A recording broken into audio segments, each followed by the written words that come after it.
Hello student, twelfth class. आज का जो वीडियो है वो बहुत ही स्पेशल वीडियो है। क्यों? क्योंकि आज एक ही वीडियो के अंदर आपकी पूरी बुक कंप्लीट होने वाली है। ऐसा वीडियो आपने शायद ही कहीं देखा होगा कि एक ही वीडियो के अंदर आपकी पूरी बुक यानी पार्टनरशिप कंप्लीट करा दी जाए। देखो आज यही होने वाला है। आपके सामने बोर्ड पर आपको देखो चैप्टर 1, चैप्टर 2, चैप्टर 3, चैप्टर 4 और चैप्टर 5। 5 चैप्टर्स नजर आ रहे हैं, है ना। ये जो 5 चैप्टर हैं आपकी पूरी पार्टनरशिप को कंप्लीट कर देते हैं। पार्टनरशिप यानी आपकी फर्स्ट बुक, नेक्स्ट बुक को कंपनी बोलते हैं। तो ये फर्स्ट बुक आपकी यहाँ पर कंप्लीट हो जाएगी। देखिए किस तरह से एक ऐसा लॉजिक है जो अगर वो लॉजिक समझ लोगे तो पूरी बुक में करने में आपको किसी भी प्रकार की कोई परेशानी नहीं होगी। देखो जरा ये पहला चैप्टर है ना, पार्टनरशिप फंडामेंटल, ये बेस चैप्टर है जिसमें पूरी पार्टनरशिप का आपको बेस बताया जाएगा, इंट्रोडक्शन बताई जाएगी कि पार्टनरशिप में क्या है, किस तरह से स्टार्ट की जाती है, क्या क्या इसके अंदर इसके कैरेक्टरिस्टिक्स होती हैं, कौन कौन से अकाउंट प्रिपेयर किए जाते हैं। ठीक है, ये फंडामेंटल के अंदर आपको बताया गया है। तो मतलब आप ये कह सकते हो ये किसी भी फॉर्म की स्टार्टिंग पॉइंट होता है। ये कोई भी फॉर्म स्टार्ट करते हैं तो आपको फंडामेंटल वाले चैप्टर के अंदर इसकी सारी डिटेल मिलेगी। ठीक है, इसको स्टार्टिंग चैप्टर बोल सकते हैं। बीच में रहे आपके ये जो 3 चैप्टर है, कौन कौन से? चेंज इन पीएसआर, एडमिशन और रिटायरमेंट। ये क्या है? ये तीनों आपकी जब पूरी पार्टनरशिप फॉर्म जब शुरू हो गई, स्टार्ट हो गई, तो उसके बाद बीच बीच में क्या क्या चेंजेस आए, चेंजेस किस तरह के चेंजेस होते हैं in form during its life. मतलब जब तक फॉर्म आपकी रहेगी और रहने के साथ उस पूरी फॉर्म की लाइफ में आपके क्या क्या चेंजेस होते हैं, वही आपके 1, 2 और 3 इन तीनों चैप्टर्स में बताया गया है। तो वो सारे चेंजेस हमने यहाँ पर इन तीनों चैप्टर्स में पढ़ने हैं, सेम ही है वो सब। और लास्ट चैप्टर आ जाओ, लास्ट क्या है? Dissolution of partnership form. Dissolution का मतलब क्या होता है? क्लोज द फॉर्म, फॉर्म को क्लोज कर देना। वहां पर हमने फॉर्म को स्टार्ट किया था और यहाँ पर हम क्या करेंगे? फॉर्म का दी एंड कर देंगे, बिल्कुल उसको क्लोज कर देंगे। ठीक है, क्लोज द फॉर्म। अब देखिए पूरे बोर्ड के ऊपर आपको क्या नजर आ रहा है? एक पूरी पार्टनरशिप फर्म का पूरा परफॉर्मा नजर आ रहा है। कैसे फर्म स्टार्ट हुई, क्या क्या चेंजेस हुए और फर्म को क्लोज कैसे किया गया। बस यही हमने अकाउंट्स के अंदर अपनी पहली बुक में अपना पूरा क्राइटेरिया तैयार करना है, पूरा एक स्ट्रक्चर तैयार करना है जो आपके सामने है। देखो क्या क्या करना है। अब आपको एक क्लियर पिक्चर नजर आ रही है कि हमने कौन से अकाउंट प्रिपेयर करने हैं, हम कर क्या रहे हैं, हमारा टॉपिक क्या है। टॉपिक है फर्म को स्टार्ट करते समय जो हम अपने अकाउंट्स बनाते हैं। इसके लिए मैंने अलग से वीडियो बनाया हुआ है, आप वहां जाकर चैनल के अंदर ये वीडियो जरूर देखिएगा कि फर्म के अंदर जब हम स्टार्टिंग करते हैं तो कौन कौन से अकाउंट प्रिपेयर किए जाते हैं। ओके, उसके बाद चेंजिंग पीएसआर, एडमिशन और रिटायरमेंट, ये चेंजेस होते हैं हमारी फर्म के अंदर। जब बदलाव होते हैं किसी भी तरह के, पार्टनर्स जब करते हैं तो हमारे अकाउंट्स पे क्या इफेक्ट पड़ता है वो हम यहाँ पर पढ़ेंगे। आज का हमारा टॉपिक यही है, जब फर्म के अंदर चेंजेस होते हैं, यानी कि तीनों चैप्टर में आपको एक साथ एक ही वीडियो में कवर करवाने वाली हूँ। नहीं देखा ना ऐसा कहीं भी, तो आप ये तीनों चैप्टर एक ही वीडियो में एक ही टॉपिक में कंप्लीट करोगे। नेक्स्ट है डिसोल्यूशन, जो क्लोज द फर्म, जिसमें फर्म की क्लोजिंग होती है, दी एंड होता है, फर्म को बंद करना होता है, यानी सारी एसेट्स को बेच बेच के और जो मिलता है उसकी रिकवरी से जो पैसा मिलता है उस कैश से हम अपने आउटसाइडर इनसाइडर सभी तरह की लाइबिलिटीज कंप्लीट करते हैं, कवर कर देते हैं और फर्म क्लोज हो जाती है। ओके, तो चलिए भाई, यहाँ इसके लिए डिसोल्यूशन के लिए आपका अलग से वीडियो है, फर्म की स्टार्टिंग यानी फंडामेंटल के लिए अलग से आपका एक वीडियो है। आप चैनल पे जाकर ये दोनों वीडियो वहां से देख सकते हैं और अपने डाउट क्लियर कर सकते हैं। आज हम करेंगे अपना मेन टॉपिक जिसमें आपकी पूरी बुक जो है वो कवर हो जाएगी। ठीक है, वो जो मेन टॉपिक है वो कौन से हैं? सारे चेंजेस। चलिए करते हैं। टॉपिक का नाम है reconstitution of partnership firm. Reconstitution का क्या मतलब होता है? ये हम तीनों चैप्टर्स के चेंजेस कर रहे हैं। चेंजेस को बोलते हैं रिकंस्टिट्यूशन, यानी कि चेंज द एग्रीमेंट। जब पार्टनरशिप फॉर्म बनती है तो आपको पता है कि एग्रीमेंट जो है साइन किया जाता है, पार्टनर्स करते हैं एग्रीमेंट, सबके बीच में एक एग्रीमेंट साइन होता है। तो ये जब एग्रीमेंट में चेंज हो जाता है किसी भी कारण से, कारण हो सकते हैं कई, जैसे कि नए पार्टनर को एडमिट करना हो, कोई रिटायर होना हो, कुछ भी वजह रही हो, पार्टनर्स के बीच में अगर किसी भी तरह का एग्रीमेंट पुराना खत्म हो जाता है, नया साइन हो जाता है, तो उसको चेंज द एग्रीमेंट बोलते हैं। एंड चेंज द एग्रीमेंट को ही रिकंस्टिट्यूशन बोला जाता है। Very important question, reconstitution of partnership firm, यही टॉपिक है रिकंस्टिट्यूशन, जिससे आपके तीनों चैप्टर्स, बीच वाले, मिड वाले तीनों चैप्टर्स चलेंगे, जिसमें चेंजेस हम सारे सीखेंगे कि क्या क्या बदलाव किए जाते हैं। देखो पहला बदलाव क्या होता है जिसकी वजह से हमारा जो है एग्रीमेंट चेंज हो जाता है? पहला बदलाव है हमारा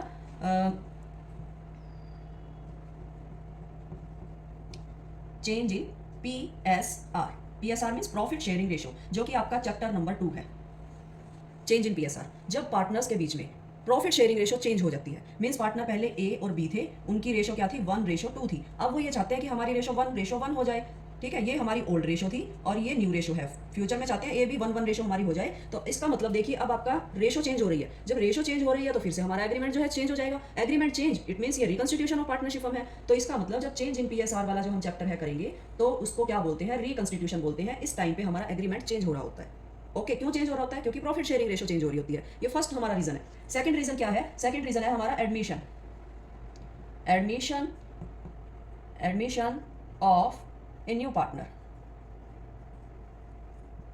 जब फर्म ये चाहती है कि हम अपने बिजनेस को एक्सपेंड कर लें, या हमारी कैपिटल इंक्रीज हो जाए, या हमें कोई अपॉर्चुनिटी मिल जाए, या एक ऐसा पार्टनर हमारे साथ मिल जाए आकर जिसकी हम रेपुटेशन या उसकी एफिशिएंसी या उसकी क्वालिफिकेशन का फायदा उठा सके, तो पार्टनर्स क्या डिसाइड करते हैं कि किसी ऐसे ही नए पार्टनर को एडमिट कर दिया जाए, मतलब फर्म के अंदर हम शामिल कर लें, जिससे कि उसकी एफिशिएंसी का हम फायदा उठा सके या उसकी कैपिटल हमें मिल सके, क्योंकि नया पार्टनर आएगा कैपिटल तो लेके आएगा। तो इसीलिए भी पार्टनर्स क्या करते हैं, ओल्ड पार्टनर्स किसी नए को अपने साथ शामिल कर लेते हैं, तो इसको एडमिशन ऑफ ए पार्टनर बोलते हैं। ये कौन सा है आपका, ये आपका चैप्टर नंबर 3 है ना, बुक के अंदर है चैप्टर नंबर 3।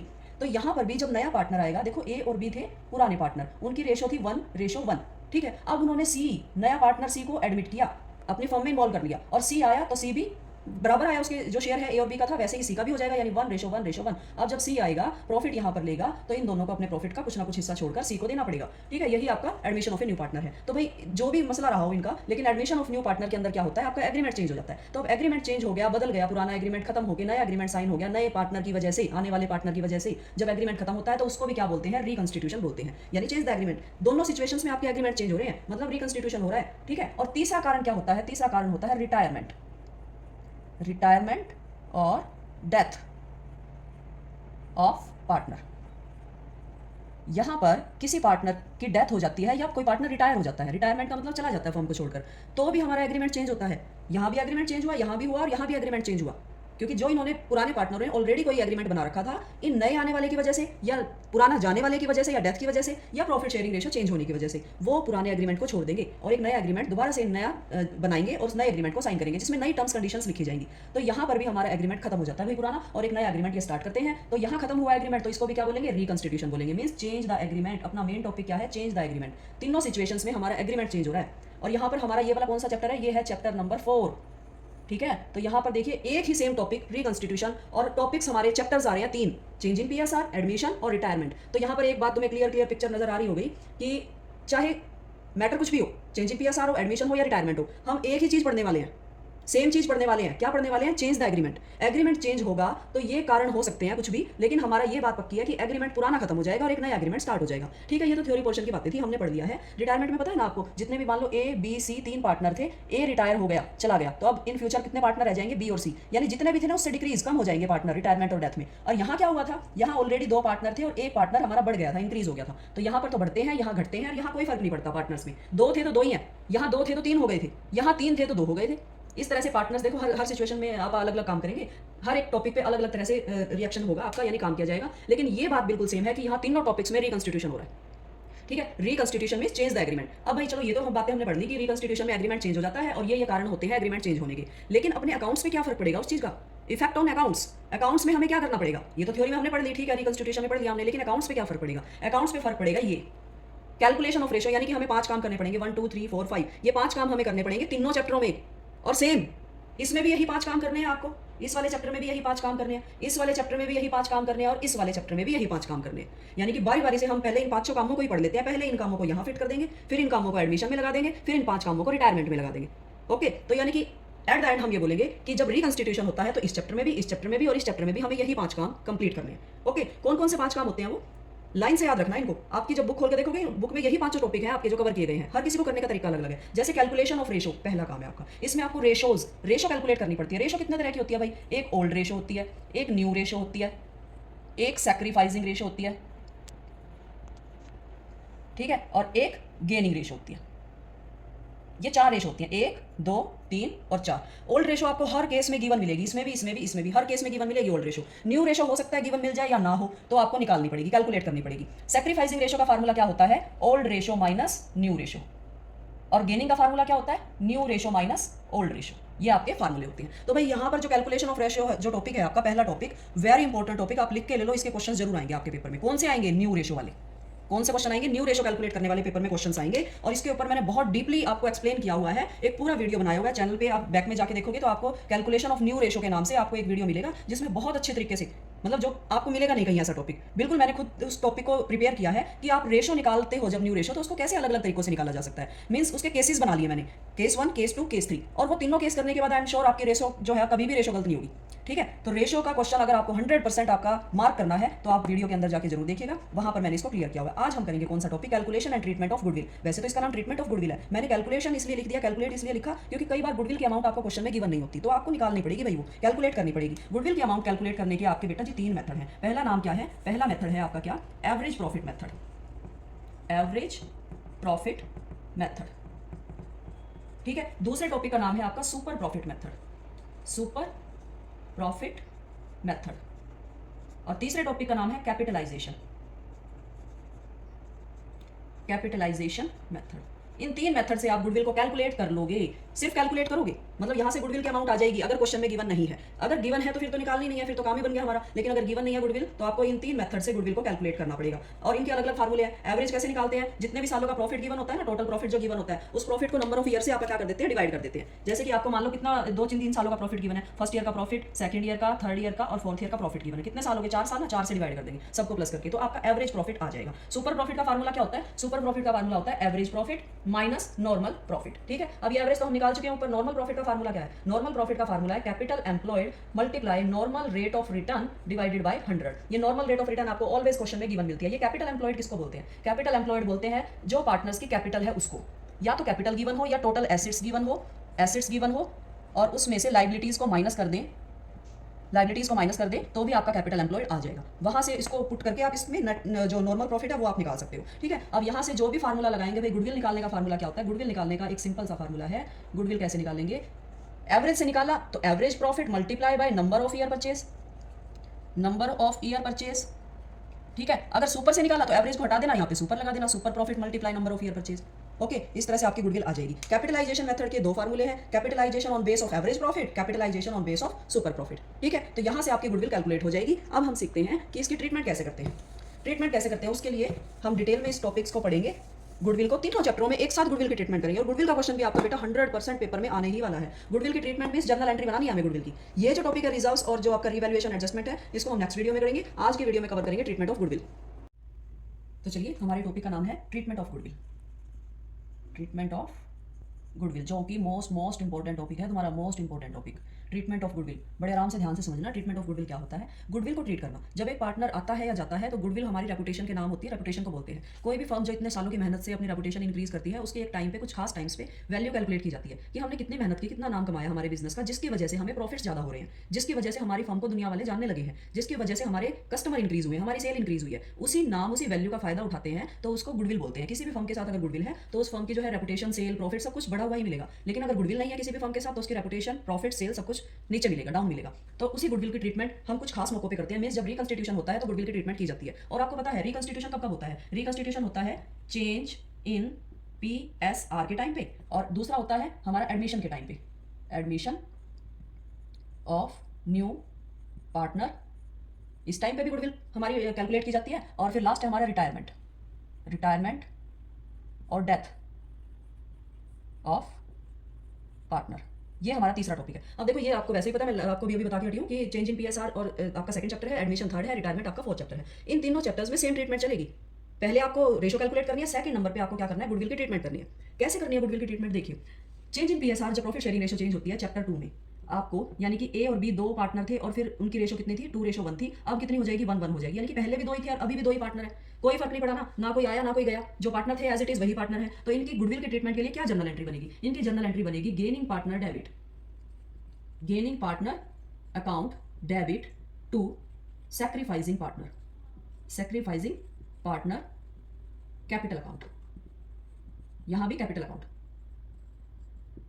क्या एंट्री बनी, gaining partner account debit to sacrificing partner account. और इसको जो है गुडविल को कैसे बांटना है, आपने गुडविल को बांटना है सैक्रिफाइसिंग और गेनिंग रेशो में। तो यहाँ से देखो, जो आपको है पहले ही क्लियर हो रहा है कि इस चैप्टर के अंदर आपको दोनों रेशो कैलकुलेट करनी है, सैक्रिफाइसिंग भी और गेनिंग भी। इसी फार्मूले से होगी new ratio minus old ratio से। और जर्नल एंट्री सिंपल से ये बनेगी, गेनिंग पार्टनर जो हो तो उसको डेबिट कर देना, सैक्रिफाइसिंग हो तो उसको क्रेडिट कर देना। जब आप रेशो कैलकुलेट करोगे तभी पता चल जाएगा आपको कि जो माइनस में आ रहा हो ना जिसका आंसर, वो आपका गेनिंग पार्टनर है, प्लस में आ रहा हो तो वो आपका सैक्रिफाइसिंग पार्टनर है। इस तरह से जर्नल एंट्री बना दो, काम खत्म, बस इतना ही काम है इसके अंदर।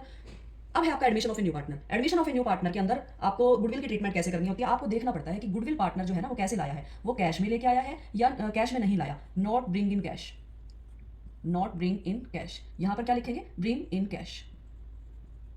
कैश में लाया है और कैश में नहीं लाया है, इन दो बातों को ध्यान रखेंगे। पहले करते हैं कि वो कैश में लेके आया है गुडविल को। जब नया पार्टनर गुडविल को कैश में लाता है तो उसको एक नाम देते हैं हम बोलते हैं प्रीमियम। गुडविल को क्या बोला जाता है, प्रीमियम फॉर गुडविल। जब न्यू पार्टनर आएगा तो कुछ मुआवजा देगा पुराने पार्टनरों को कि ये मेरे गुडविल के पैसे हैं, आपने मेरे आने से पहले जो मेहनत ईमानदारी से बिजनेस को स्टैंड किया है, खड़ा किया है, उसके बदले में मैं आपको कुछ रिटर्न्स दे रहा हूँ, कुछ पैसे दे रहा हूँ, अमाउंट दे रहा हूँ, और इन फ्यूचर मैं भी आपके साथ बराबर का हिस्सेदार रहूंगा, आपकी उसी गुडविल का फायदा मैं भी उठाऊंगा, यानी मैं भी आपके प्रॉफिट में शेयरिंग लूंगा। ठीक है, इसीलिए गुडविल जो है नए पार्टनर लेके आता है, पुराने पार्टनरों को दे देता है। अब ऑब्वियसली जब नया पार्टनर लेके आएगा गुडविल और पुराने पार्टनरों को देगा तो पुराने पार्टनरों के प्रॉफिट का हिस्सा कम हो जाएगा, यानी वो सैक्रिफाइस करेंगे पुराने पार्टनर। ठीक है, और अपने हिस्से का कुछ प्रॉफिट निकालकर नए आने वाले को दे देंगे, इन फ्यूचर फिर नया भी प्रॉफिट में हिस्सेदार हो जाएगा। तो यहाँ पर जर्नल एंट्री क्या बनेगी, देखो ये गुडविल लाएगा और कैश लाएगा, नया पार्टनर आएगा, दो चीजें लाता है, एक अपने लिए कैपिटल आता है जो लाइफ टाइम तक उसके साथ रहेगी, और एक प्रीमियम फॉर गुडविल यानी कि गुडविल का पैसा लेके आता है जो ओल्ड पार्टनर बांट लेगी। एंट्री बनती है, पैसा लाएगा तो कैश अकाउंट या बैंक अकाउंट डेबिट टू, क्या चीजें लेके आया वो, न्यू पार्टनर कैपिटल अकाउंट, नया पार्टनर अपनी कैपिटल लेके आया है, और टू प्रीमियम, प्रीमियम भी लाया है, प्रीमियम फॉर गुडविल। दो चीजें लेके आता है पार्टनर, जब नया नया पार्टनर आता है तो दो चीजें अपने साथ लेके आता है, कैपिटल आता है, गुडविल आता है, तो उसकी हम ये एंट्री बनाते हैं क्या, cash account debit to new partner capital account to premium for goodwill. अब देखो कैपिटल तो उसके साथ लाइफ टाइम तक रहेगी, प्रीमियम फॉर गुडविल है ना, इसको हम खत्म करते हैं, इसको ट्रांसफर कर देते हैं पुराने पार्टनरों के कैपिटल अकाउंट में। यहाँ क्रेडिट है तो अब क्या कर देंगे, डेबिट कर देंगे ताकि अकाउंट खत्म हो जाए, बंद हो जाए। प्रीमियम फॉर गुडविल डेबिट कहाँ कर दें, ओल्ड पार्टनर्स में, ओल्ड पार्टनर्स कैपिटल अकाउंट। ये नया पार्टनर लाया, इन पुराने पार्टनरों को गुडविल दे दी, इनके कैपिटल अकाउंट में गई, वो ट्रांसफर हो गई। ठीक है, ये दो एंट्री करनी है आपको। सबसे खास बात, इंपॉर्टेंट बात क्या ध्यान रखनी है कि ये एंट्री आपको हमेशा सैक्रिफाइसिंग रेशियो में ही करनी है। सैक्रिफाइसिंग रेशियो निकालोगे और ऑल पार्टनर में उस रेशियो में बांट दोगे गुडविल को। ठीक है, ये दो एंट्रियां करनी है कब, जब पार्टनर गुडविल कैश में लाता है, जब पार्टनर गुडविल कैश में नहीं लाता, यानी कि नॉट ब्रिंग इन कैश। तो ये देखो कैश डेबिट होने का तो सवाल ही नहीं पैदा होता, क्योंकि वो कैश में नहीं लाया तो कैश कैसे रिसीव करेंगे हम, तो फर्स्ट एंट्री तो होगी नहीं। सेकंड एंट्री करेंगे, क्योंकि जब नहीं लाया तो हम क्या बोलते हैं कि चलो अब नहीं लाए कोई नहीं, हम आपके उसके करंट अकाउंट में इस पैसे को डाल देते हैं, आप फिर बाद में दे देना। तो ये यहाँ पर प्रीमियम वर्ड यूज नहीं करेंगे, प्रीमियम वर्ड तभी यूज करते हैं जब न्यू पार्टनर गुडविल कैश में लेके आता है। तो यहाँ क्या वर्ड यूज करेंगे, यहाँ यूज करेंगे हम new partner current account, current account ये वर्ड यूज करेंगे। टू जो है वही old partner capital account, to old partner capital account, और ये भी किसमें, सैक्रिफाइसिंग रेशियो में। ठीक है, बस ये एक ही जनरल एंट्री बनेगी आपकी, एक ही जनरल एंट्री बनेगी। जब कैश में नहीं लाता तो एक ही जनरल एंट्री बनेगी। यहां मैंने प्रीमियम वर्ड फॉर गुडविल को हटाकर न्यू पार्टनर करंट अकाउंट डाला है, यहां करंट यहां कैपिटल, इधर भी करंट मत कर देना। ये नीचे वाला टू ओल्ड पार्टनर कैपिटल ऐसे का ऐसे लिखा है, मैंने यूं का यूं लिख दिया, मैंने सिर्फ प्रीमियम फॉर गुडविल को हटाकर यहां पर न्यू पार्टनर करंट अकाउंट लिखा है। ये एंट्री कब करनी है, सिंगल एंट्री, जब पार्टनर गुडविल कैश में नहीं लाता तब करनी है। अदरवाइज जब कैश में लाएगा तो ये दो एंट्री होंगी आपकी, cash account debit to new partner और premium for goodwill to old partner. अब यहाँ पर एक और सिचुएशन है, ये कहते क्वेश्चन में कि ये पार्टनर तो गुडविल विड्रॉ कर रहे हैं, मतलब अपने ले जा रहे हैं गुडविल को निकाल के विड्रॉ कर रहे हैं, तो फिर क्या करेंगे, हमें इनके अकाउंट को बंद करना पड़ेगा। अब बंद करना पड़ेगा, देखो ओल्ड पार्टनर यहाँ पर क्या हो रहे हैं, डेबिट क्रेडिट हो रहे हैं, तो अब हम क्या करेंगे, इसको बंद कर देंगे। बंद करने के लिए रिवर्स करना पड़ेगा, ओल्ड पार्टनर कैपिटल अकाउंट, यहाँ क्रेडिट है तो यहाँ डेबिट कर दिया, मैंने रिवर्स कर दिया, तो ये अकाउंट ऑटोमेटिकली बंद हो जाएगा। टू कैश ले गए वो गुडविल का पैसा, कैश निकाल कर लेके टू कैश अकाउंट क्रेडिट हो जाएगा हमारा। ठीक है, ये थर्ड एंट्री तभी करनी है जब विड्रॉ के बारे में बोले, अदरवाइज तो आप ये दो ही एंट्री करोगे, ये नहीं करनी है आपको। ये सिर्फ तभी करनी है जब आपको ये कहे कि ओल्ड पार्टनर गुडविल के अमाउंट विड्रॉ करके ले जा रहे हैं, तो ही करनी है। वैसे देखो ऑटोमेटिकली आपको मैं वैसे समझाने के लिए बता रही हूँ, देखो यहाँ कैश क्रेडिट है ना, यहाँ कैश डेबिट है, कट गया।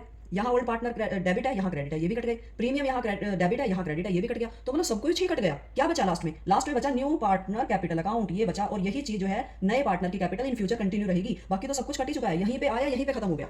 सिर्फ रिकॉर्डिंग के नाम पे हमने ये चीजें लिखनी होती है बस, ताकि पता चले नया पार्टनर क्या आया, क्या दिया और कैसे पार्टनरों ने विड्रॉ कर लिया। इन फ्यूचर तो सिर्फ ये चीज कंटिन्यू रहने वाली है और कुछ भी नहीं रहेगा, ये सिर्फ रिकॉर्डिंग के लिए ही दिखाया जाता है सब कुछ। ओके, तो एडमिशन वाले चैप्टर में आपने ये चीज जो है करनी है, किस तरह से जनरल एंट्री करनी है। आप आ जाओ रिटायरमेंट और डेथ पे क्या जनरल एंट्री बनेगी, गुडविल की क्या ट्रीटमेंट बनेगी, इस पे भी वही बनेगी जो आपकी चेंज इन पीएसआर पे बनी थी। चेंज इन पीएसआर पे क्या, gaining partner debit to sacrificing, यानी जिसको मिल रहा है वो डेबिट हो रहा है और जो दे रहा है सैक्रिफाइस कर रहा है वो क्रेडिट में आ रहा है। तो जिसको मिल रहा है वो कौन होते हैं, देखो रिटायरमेंट में समझो ए बी सी तीन पार्टनर है, ए चला गया रिटायर हो गया, तो ए अपना जाने से पहले हिस्सा किसको दे गया, बी और सी को देके चला गया, यानी बी और सी का जो शेयर है वो इंक्रीज वाला है, क्योंकि इसका हिस्सा भी अब इनको मिलेगा, इनका तो बढ़ जाएगा, यानी गेनिंग पार्टनर है। तो क्या लिखेंगे, इनको बोलेंगे हम क्या, रिमेनिंग पार्टनर, रिमेनिंग या कंटिन्यूइंग पार्टनर, या कंटिन्यूइंग भी बोलते हैं, कंटिन्यू जो कंटिन्यू कर रहे हैं बिजनेस को। Partner capital account debit to कौन सा, ये पार्टनर अपना दे के जा रहा है, छोड़ के जा रहा है, तो ये कौन सा हो गया, रिटायरिंग पार्टनर।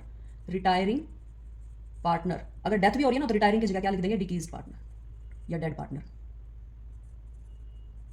ये नाम हो जाएगा। ठीक है, तो बस यही जनरल एंट्री बननी है। इसको किस रेशो में बांटना है, इसको बांटना है गेनिंग रेशो में, काम खत्म। चलो, ये था अपना गुडविल के ट्रीटमेंट का अपना पूरा कंप्लीट टॉपिक। आपकी पूरी बुक में ही गुडविल का यही ट्रीटमेंट है, पूरी बुक कंप्लीट हो गई यहाँ पर आपकी गुडविल की ट्रीटमेंट में। रेशो मैंने अलग से वीडियो बताया है, गुडविल की ट्रीटमेंट मैंने आपकी यहाँ पर खत्म कर दिया। और रह गया क्या, फिर दो काम कंप्लीट हो चुके हैं हमारे 5 में से, रेशो हो गई, गुडविल होगी। नेक्स्ट हम करेंगे ट्रीटमेंट ऑफ रिजर्व्स, फिर नेक्स्ट करेंगे revaluation of assets and liability, फिर एडजस्टमेंट करेंगे। उनको नेक्स्ट टॉपिक में आपको करके बताऊंगी, यानी कि पूरी बुक कंप्लीट यहाँ पर। ओके, आई होप आपको समझ में आया होगा। Okay, thank you.